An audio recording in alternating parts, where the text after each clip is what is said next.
दोस्तों, दिल्ली स्तब्ध है और दिल्ली ही नहीं, मुझे लगता है कि सरकारों में और राजनीति में रुचि लेने वाला देश का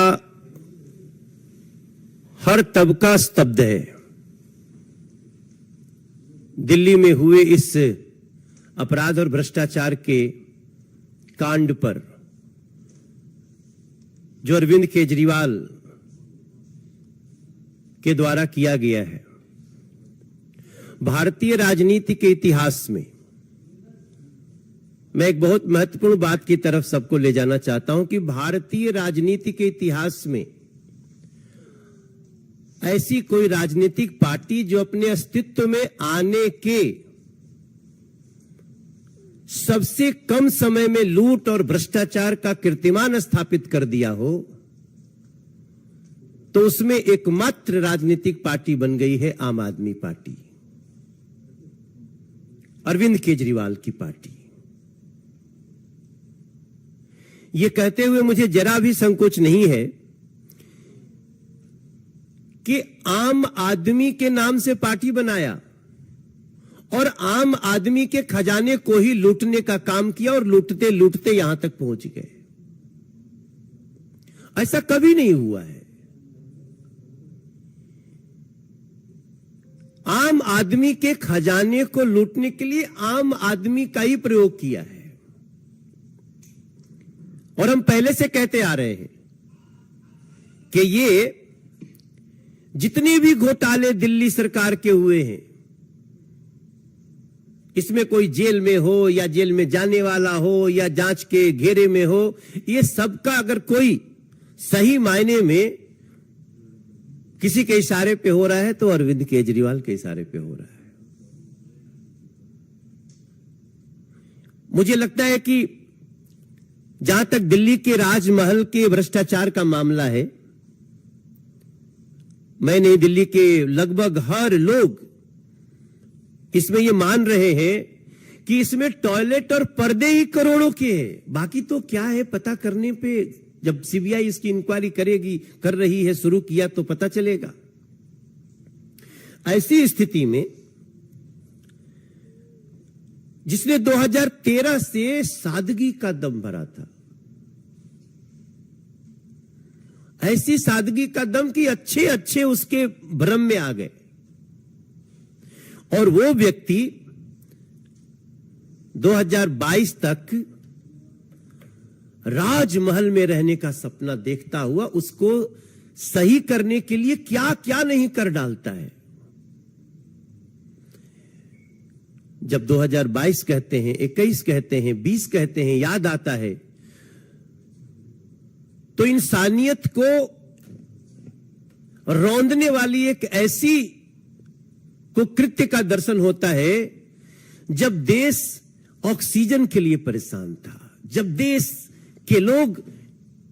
अपने आमने सामने घर के लोगों को प्राण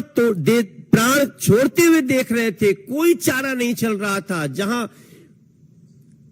एक दूसरे को बचाने के लिए दुआओं का भी समंदर था, उस समय एक अरविंद केजरीवाल नाम का व्यक्ति दिल्ली का मुख्यमंत्री अपना राजमहल बनाने में लगा था।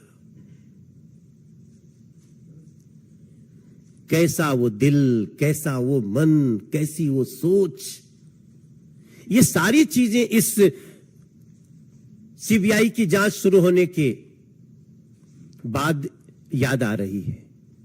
हमें इस मामले में सीबीआई की जांच की मांग हम लगातार कर रहे थे, क्योंकि जब सीबीआई जांच करेगी तभी उन सारी चीजों का पता चलेगा कि रात में क्यों किसी अधिकारी के कमरे को खोल करके वहां से फाइल चुराने की कोशिश हुई, साक्ष्य को नष्ट करने के प्रयास हुए। ऐसी स्थिति में हम उम्मीद करते हैं कि इस जांच से जनता के सामने राजमहल की सच्चाई आएगी। और राजमहल घोटाले की जांच इसलिए भी जरूरी है, वो सभी लोगों से मैं बताना चाहता हूं, क्योंकि सीएम बंगला निर्माण के लिए टेंडर जारी करने के नियमों का जो उल्लंघन किया गया वो किसके इशारे पे किया गया, ये जानना बहुत महत्वपूर्ण है। केजरीवाल ने टाइप 7 की पात्रता से कहीं बड़ा अधिक घर बनाने के लिए जो कार्य किया वो किसके इशारे पे, किसके सह पे किया गया, ये सीबीआई की जांच से पता चलेगा। जांच से यह भी पता चलेगा कि किसके निर्देश पर पीडब्ल्यूडी अधिकारियों ने ऐसे भवन निर्माण के लिए छोटे छोटे टेंडर जारी किए, किसके इशारे पे। यह भी पता चलेगा कि फर्निशिंग सामग्री के अलावे भवन निर्माण सामग्री के साथ साथ फर्श के पत्थर, लकड़ी के काम की दर और गुणवत्ता को किसने मंजूरी दी, ये सारी बातें पता चलेंगी। और सब कुछ देखते हुए मेरे जहन में जो बात आती है कि Arvind Kejriwal government is government of criminals, run by criminals in a manner of criminals. हम बहुत बार करप्शन की बात करते हैं, लेकिन आज हमें यह सब कुछ देख के लगता है कि ये गवर्नमेंट अपराधियों के द्वारा चलाई जा रही है और सीबीआई की जांच इसमें सही मायने में तह तक जाकर के ऐसे लोगों को सजा दिला पाएगी, ऐसा मेरा विश्वास है। 100% आएंगे, क्योंकि सीबीआई के जांच को अपने पास लेने से पहले जितनी चीजें आ गई हैं, और इवन मैं धन्यवाद देना चाहता हूं आपके चैनल को और मीडिया को थैंक्स करना चाहता हूं। बहुत ऐसे केसेज हैं जहां मीडिया ने वो काम करके दिया है जिसके आधार पे बड़े बड़े अपराधी पकड़े गए हैं। तो इस केस में जिस प्रकार से सारा कुछ design by Arvind Kejriwal, plan by Arvind Kejriwal और जो कुछ हुआ है वो स्वयं जिसके लिए हुआ है वो अरविंद केजरीवाल। तो मुझे पूरी तरह से लगता है कि अब इनका बचना बहुत मुश्किल है। ये चालाकी अरविंद केजरीवाल ने शुरू से किया है और इसका बहुत बड़ा बड़ा मुद्दा भी चला है कि अरविंद केजरीवाल साइन क्यों नहीं करते हैं। तभी मैंने कहा कि इन अ क्रिमिनल मैनर, ये शब्द इसलिए प्रयोग किया कि ये बड़ी प्लानिंग के साथ चल रहे हैं, लेकिन अब जहां फंसे हैं, मुझे लगता है कि जिस पूरी मोडस ऑपरेंडी को आम आदमी पार्टी के नेता बोलते रहते हैं, अब शायद इसके बाद नहीं बोल पाएंगे।